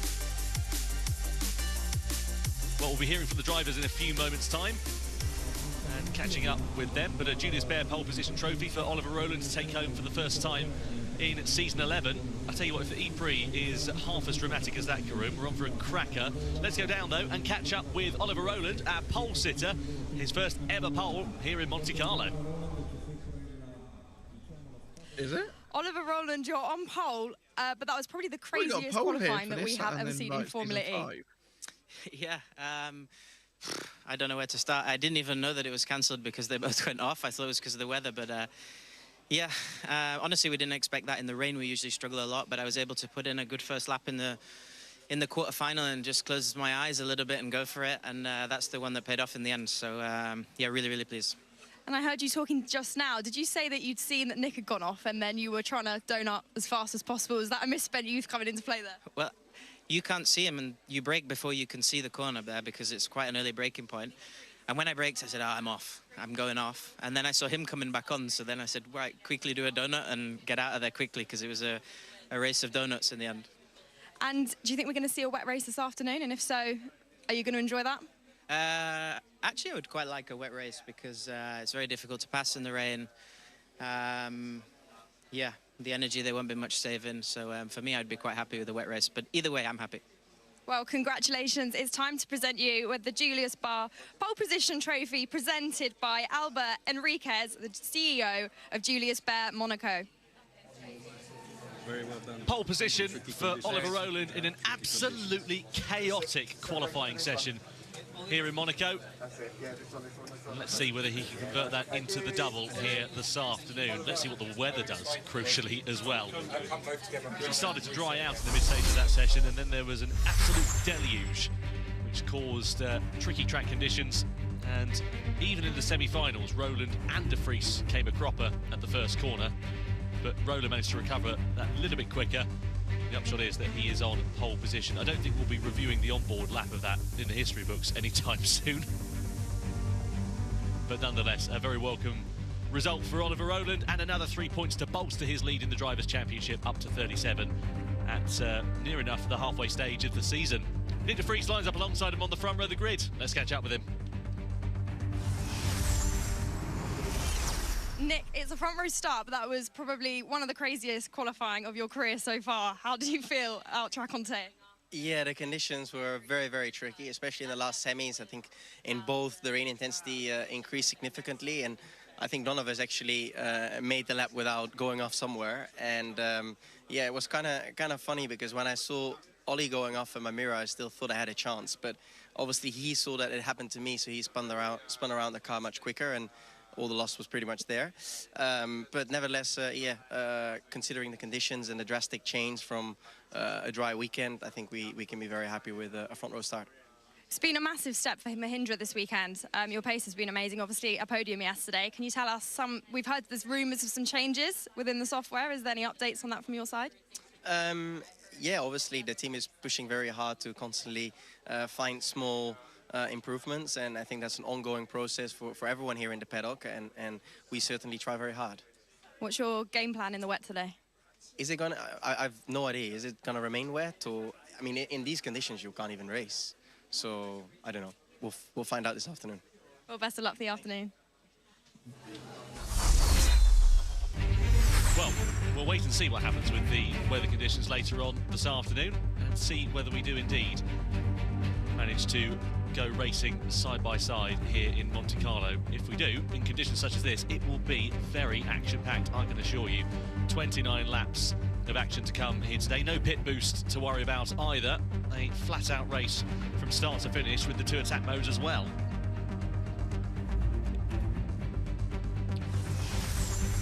So Nick De Vries lines up alongside Oliver Roland on that front row of the grid. Roland now tied for 3rd on the all-time points table with 9. He's only behind Buemi and Jean-Eric Verde. But look at the rain coming down, and look at the condition of the circuit at the moment. We've got, what, 3 hours, just under, to go until lights out, so there's a lot of time for this to change and settle down. And there's the moment that Roland realised that he So what did you do? You just went straight, and then you did the lap, and you were faster than Nick, basically. But I'd seen him go off, so then I said, I need to do just a quick spin around than him, so I was like, and we both went off. Apologies if you heard some language at the start of that, by the way. Emotions running high, as I'm sure you can imagine, in what was a chaotic qualifying session for both drivers and also the teams there as well. Mahindra with a front row start, they'll be absolutely delighted with that. And a great result again for Nick De Vries. Will he be able to challenge for the victory this afternoon? We'll wait and find out. So, Karun Chandok, what do you make of that one? Have you managed to pick the bones out of it? Have you recovered now? Yeah, I mean, the bone to pick is that Oliver Roland's got another 3 points, and you know, carries on marching his way to. You know, he's just relentlessly racking up the points, isn't he? Everything he seems to do turns to gold at the moment, doesn't he? He's just in imperious form. Super impressive from Oliver Roland. Yeah, he's 86 points ahead of his teammate, which just underlines what a great job he's doing in that team. Yeah, very, very good points. We're getting your boat for lunch. Yeah, I thought we got on David's one for this one, you know, and then pop off over to Nice in his helicopter as well. Anyway, hopefully the conditions improve later on this afternoon, because I have to say it did not look fun to be driving a Formula Recon in conditions such as that. No, it would be a fairly stressful experience, I think. So, yeah, I think the drivers, to be honest, apart from Sam Bird, everyone's come out of it pretty unscathed, haven't they? That's, you know, we're expecting, if I'm honest, slightly more carnage in these difficult conditions. So, yeah, very, very good job by all the drivers, really, to keep it on the island. Yeah, and if the conditions stay like this, I mean, to be fair, you're probably better off getting one of these little tender boats and driving around the Monaco Grand Prix circuit, because it did not look fun out there at all. Well, that does bring then an end to the qualifying session here in Monte Carlo. What a session it was. The upshot is that Oliver Rowland takes his first pole since Tokyo 2024 and increases his championship lead up to 37 points. And he will line up at the head of the grid for the E-Prix this afternoon. What will happen, though, when the lights go out?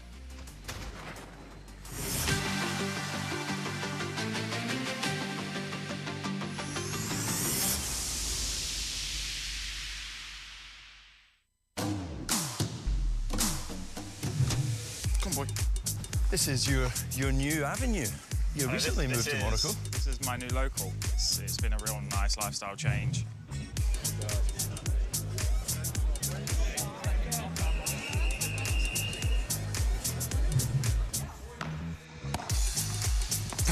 Yes. Is it normally this tiring? No, it is, yeah. Oh, I'm done. 5 red lights are about to come on as we wait to see who will be the master in Monaco.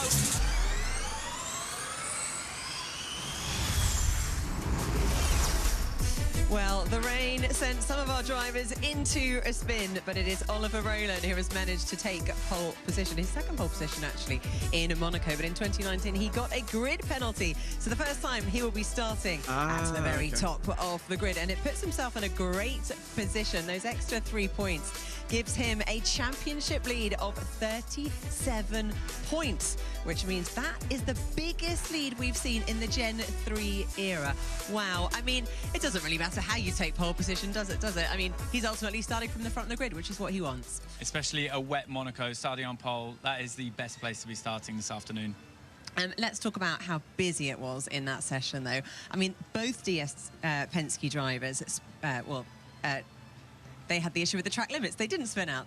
Talk us through the track limits there and how it has unfolded and ultimately how they can claw it back in the race. Yeah, well, both on their run, the rain was coming down slightly again, so they'd actually done a really good job of navigating their way through to the tunnel, and then when it came to stopping at the chicane, they didn't manage, and that is the most obvious example of track limits.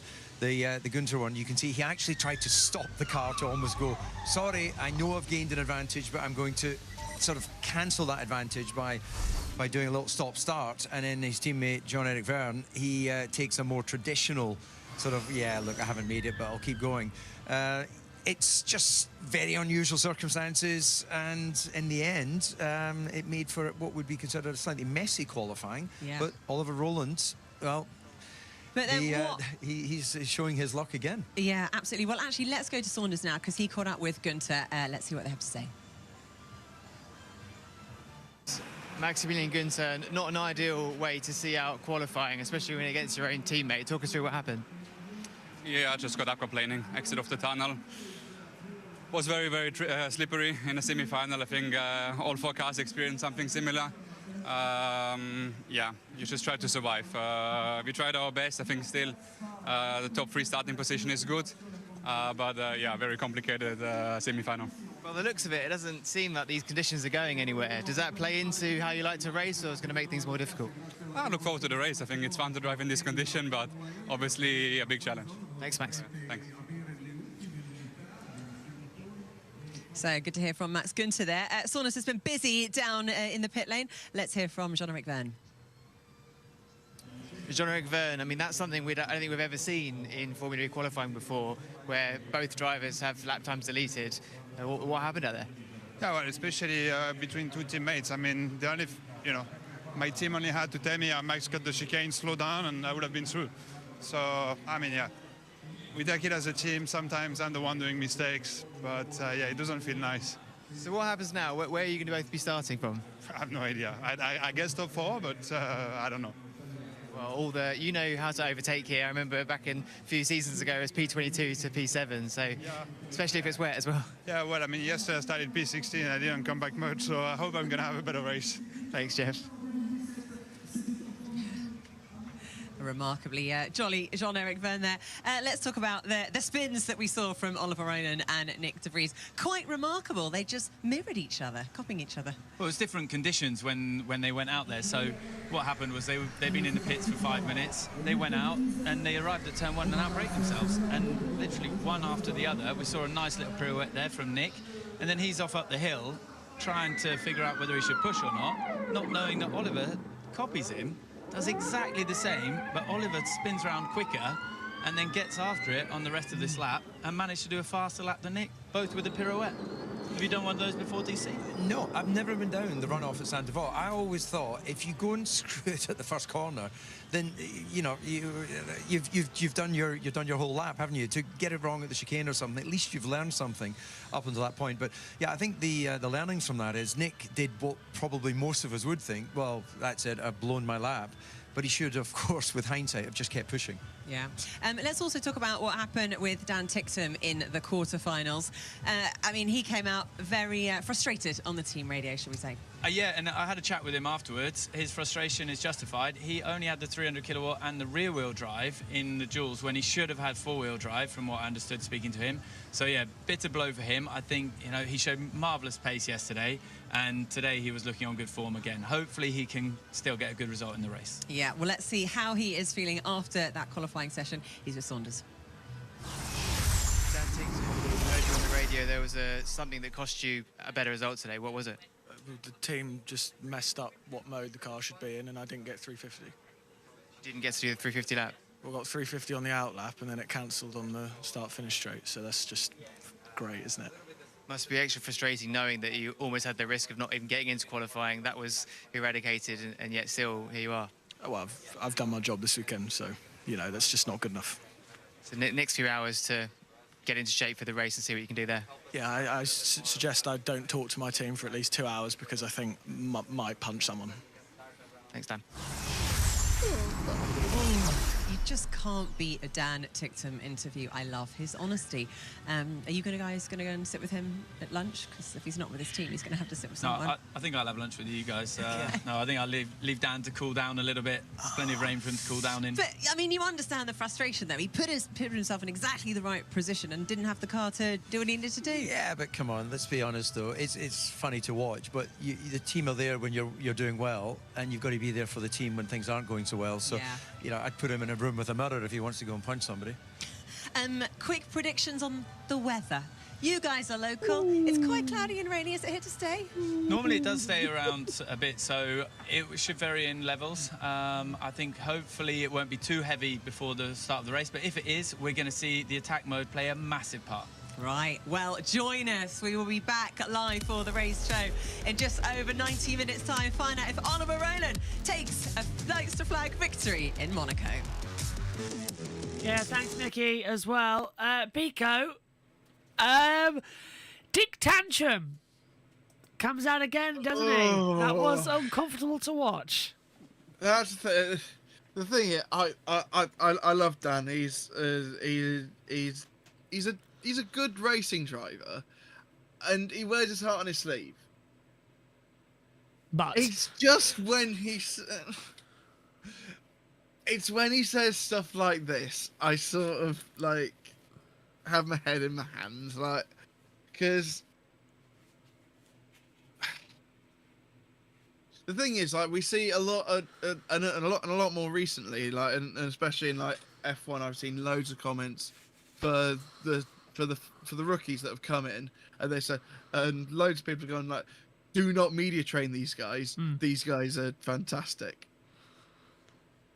And then you sort of look at Dan in terms of someone who is, I'm not sure whether he has been media trained or not, but if he has, he probably was the one sitting at the back of the car with sitting on his chair with two legs in the air. Yeah, and mucking about, wasn't he? I love Dan for his brutal honesty, but there is a line in the sand sometimes, and I think sometimes he does sort of step over that. Pico, thanks. We'll see you in the race later on as well. It's time for us to head over to World Superbikes on JB Motorsports and on Formula E Zone. You can join us at 1:45 British Summer Time for all the build-up and the second Monaco E-Prix in what looks like to be in very wet conditions. That is the way. Yesterday it was dramatic and exciting in the dry with pit boost. Today it's a Monaco wet race. We couldn't ask for anything better. Join us later. From us all here. Bye-bye.